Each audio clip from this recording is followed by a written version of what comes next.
Alright, so my Bartop arcade machine is going to be a multi-video series on this channel.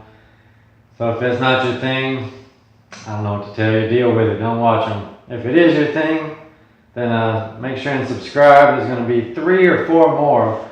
When I first got into this, there was just I thought it was going to be really simple. There was a lot to it on many different levels. So this particular video is going to be about setting up the joystick and the buttons. I'm going to do that before I actually build the cabinet to make sure I have the configuration the way I want it before I make anything permanent or semi-permanent.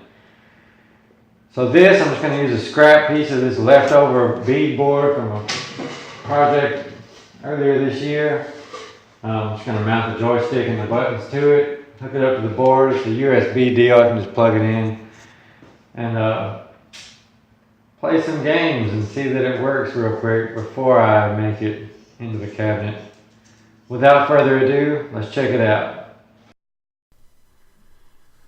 Alright, so all you've missed in the video here, I've just drilled a series of holes, different sizes, figuring out which diameter worked the best, and then I'm cutting it out just real briefly with a jigsaw. Use some pallet wood.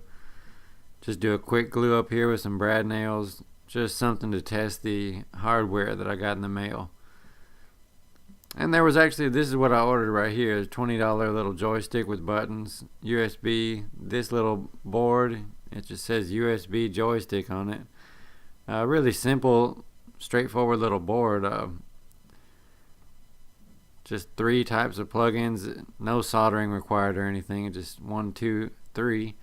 Here was the only slip up I had. I'll show you, I zoom in on this here, the connection that connects the board to the joystick.